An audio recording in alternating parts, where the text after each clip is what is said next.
Hey guys, এই ভিডিওতে আমি বলার চেষ্টা করব যে আমরা দম সিনেমা দেখেছি, বনলতা এক্সপ্রেস সিনেমা দেখেছি, সেগুলোর এক্সপিরিয়েন্স কেমন ছিল। তো আমরা যখন প্রিন্স সিনেমাটা দেখলাম, প্রিন্স সিনেমাটা দেখার পর আয়শা আর কি আমরা রিভিউয়ের কাজটা শেষ করে আমাদের শো ছিল হচ্ছে 5টার দিকে বসুন্ধরা আর কি স্টার সিনেপ্লেক্সে। তো আমাদের বাসা মোটামুটি বসুন্ধরা থেকে একটু দূরেই, তো যাইতে মোটামুটি 1 ঘন্টার মতো সময় লাগে। যেহেতু 1 ঘন্টার মতো সময় লাগে, তো আমাদের শ্যুট শেষ হয়েছে মোটামুটি 4:30 দিকে, রাইট সাগর? 4:30 দিকে যখন শ্যুট শেষ হলো, আমরা চিন্তা করলাম যে আসলে আধা ঘন্টা আমরা যাইতে পারবো বসুন্ধরা। তো সাগর তো বাইক পেয়ে গেল, বাট আমি কি করব ভাই, আমি তো তখনও বাইক পাচ্ছিলাম না। তো সাগরে বললাম যে তুই তোর শো যেহেতু 5 মিনিট আগে, তুই চলে যা, আমি 5 মিনিট পরে আসতেছি আর একটা বাইক নিয়ে। তো তারপর আর কি বাইক নিয়ে রওনা হয়ে গেলাম। ভাই রাস্তায় এত জ্যাম, আমাদের যাওয়া দরকার তাড়াতাড়ি, আর সেই জায়গায় রাস্তায় জ্যাম, যেহেতু ঈদের দিন আপনারা জানেনই। আগারগাঁও দিয়ে ঢুকছিলাম, আগারগাঁওয়ের ওই রোডটায় বিশেষ করে ওই মিলিটারি মিউজিয়াম, তারপর হচ্ছে এই পাশে আছে এয়ারফোর্সের যে মিউজিয়ামটা, মানে এইগুলাতে এত পরিমাণ ভিড়, যার জন্য মানে গাড়ি 1 মিনিট আগায় তো 10 মিনিট দাঁড়ায় থাকি, বাইক নিয়ে দাঁড়ায় থাকি। ভাই এই কষ্ট আর কারে বলবো। আমি গেছিলাম হচ্ছে প্রথমে বিজয় সরণি রোড দিয়া, তো সেখানেও কিছুটা জ্যাম ছিল, বাট ঠিকঠাকভাবে তাড়াতাড়ি পৌঁছানোর ট্রাই করছি। তো আমার আর কি ওই জ্যামটা ছাড়ার পরে একটু ফাঁকা রাস্তা পাইছিলাম, তারপর একটু টাইম না যাই হোক, আমি মোটামুটি 5:10-এর দিকে আর কি ওইখানে যে পৌঁছেছি। শো শুরু হইতে হইতে আমি 5 মিনিট লেট দমের। তো আমিও লেট করেছি, তারপরে তাড়াতাড়ি গিয়ে বনলতার এই শোতে বসে যাই। অ্যান্ড হ্যাঁ, আমি দেরিতে বসার পরেও আমি কানেক্ট করতে পেরেছি সেই স্টোরিগুলোর সাথে, সেই ক্যারেক্টারগুলোর সাথে। প্রায় 5-10 মিনিট লেট করে গেলি, সেটার কারণে কি এক্সপিরিয়েন্স নষ্ট হয়েছে? অবশ্যই এক্সপিরিয়েন্স একটু নষ্ট হয়েছে। আমি হয়তো বা শুরুতে গেলে আরও ভালো বেশি ওই ক্যারেক্টারদের সাথে কানেক্ট করতে পারতাম। তবে যতটুকু আমি দেখেছি সিনেমা একটু লেট করার পরেও, ততটুকু আমার অনেক ভালো লেগেছে, অনেক। আর তুই তো বের হয়ে বলতেছিলি যে আমি সিনেমাটা আবার দেখবো, এত ভালো হয়েছে। আমি কাল পরশু যা হয়তো বা দেখে ফেলবো আবার, কারণ আমি চাই না যে এটা হাফ এক্সপিরিয়েন্স নিতে। তো আমি শুরুর যে যতটুকু মিস হয়েছে অতটুকু আমি আবার দেখে ফেলবো, অ্যান্ড ফুল সিনেমায় আমি আরও কয়েকজনকে নিয়ে দেখবো। ফ্যামিলি অডিয়েন্স মুভি তো, কমেডি অনেক আছে, কমেডি কিছুক্ষণ পর পরই কমেডি সিন আসবে, যেগুলো তোমরা অনেকটা একসাথে এনজয় করতে পারবে সবাই, যদি সবাই একসাথে যাও। আর এখন আমি আসলে দমের এক্সপিরিয়েন্সটা বলি যে দমে কি কি হলো। দমে যখনই মানে সিনেমা হলে ঢুকলাম ভাই, মানে ঢুকে আসলে আমি আফরান নিশোকে দেখছি তো মানে আমার এক্সপিরিয়েন্সটা খুবই ভালো। তোরে আমি একটা সিনের কথা বলি সাগর, আমরা তো ট্রেলারে দেখছিলাম যে গাধাতে করে ঘোরানো হয়। হ্যাঁ, গাধাতে করে ঘোরানোর ওই সিনটা মানে এতটা মনে রাখার মতো। তুই যদি মানে দেখোস বাই চান্স দম সিনেমাটা, তাহলে হয়তো বুঝবি।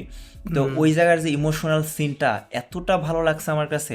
আর একটা জায়গায় ওই যে ট্রেলারের মেয়েটাকে দেখছিলাম, ওই মেয়েটা নিয়ে একটা কাহিনী আছে, ওইখানের ইমোশনাল অ্যাঙ্গেলটা এতটা ভালো লাগে আমার কাছে। মানে সে চাইলে এক জায়গায় চলে যেতে পারতো, বাট সে ইমোশনাল অ্যাঙ্গেলের কারণে ওই জায়গায় থেকে যায়। মানে জিনিসটা কতটা তুই বলার পর রিয়েলিস্টিক।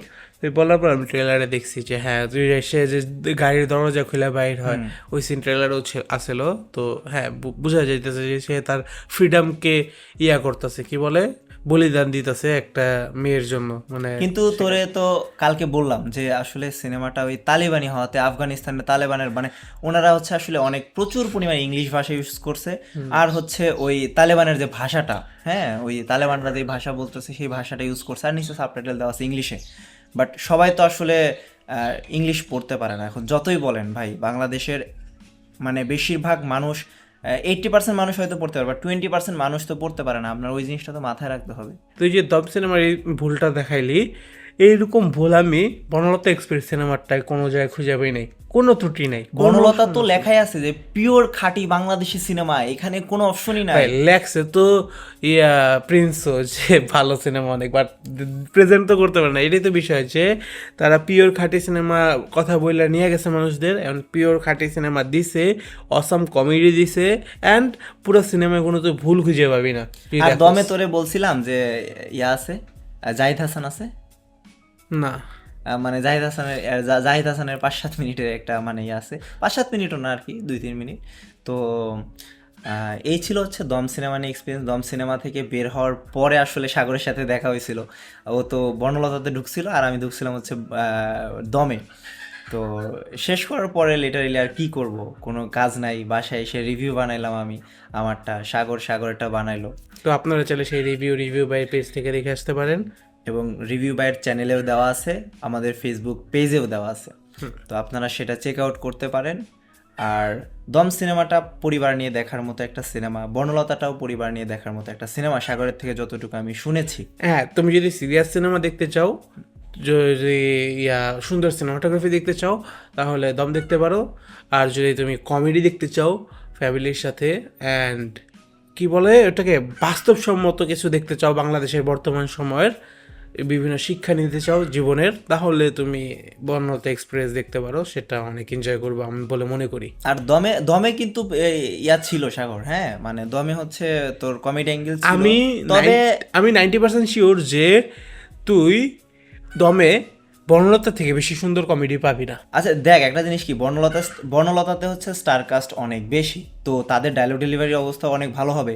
হ্যাঁ সবাই গুণী গুণী অভিনেতা। আর যেহেতু আর কি খাঁটি বাংলাদেশি সিনেমা, তানিম নূর বানাইছে, উৎসব বানাইছিল, যে অস্থির একটা সিনেমা হওয়ার কথাই। একটা ডায়লগের কথা আমি তোরে বলি, ও একটা জায়গায় বলে চঞ্চল চৌধুরী যে ওরা আর কি টাকা তুলতে যায়, ও আর হচ্ছে আফরান নিশো, হ্যাঁ, তো ওই জায়গায় ওই তালেবানের একটা গ্রামে, তো ওইখানে আফরান নিশো একজনের বউয়ের নাম ধরে ডাক দেয়, তো ওই লোকটা আর কি চেতে যায় আর কি, পুরো একদম খেপে যায় যে ওরা মেরে ফেলবে। তো ওই পাশেই সে চলে যায়, পাশে যাওয়ার পরে 2-4 জনের সাথে কথাবার্তা বলতে থাকে। তখন চঞ্চল চৌধুরী আফরান নিশোরে বলে, আমি যখনই 1 2 3 বলবো তখনই দৌড় দিবা, আর সাথে সাথে 3 বলে 3 বলে লিড হইলে চঞ্চল চৌধুরী দৌড়। তো এরকম দু একটা কমেডি সিন আছে আর কি, ভালো লাগতেছিল সিনেমাটা দেখতে, আমি সারাক্ষণ স্ক্রিনে তাকাইছিলাম। তো এই ছিল দম আর বনলতা নিয়ে আমাদের এক্সপিরিয়েন্স। এরপরে আমরা রাক্ষস সিনেমাটা দেখতে যাচ্ছি। তো রাক্ষস সিনেমার ব্লগটাও আমাদের আসতে চলেছে, আপনারা যদি চ্যানেলটা সাবস্ক্রাইব করে না থাকেন অবশ্যই চ্যানেলটা সাবস্ক্রাইব করতে পারেন। ধন্যবাদ সম্পূর্ণ ভিডিওটি দেখার জন্য, বাই বাই।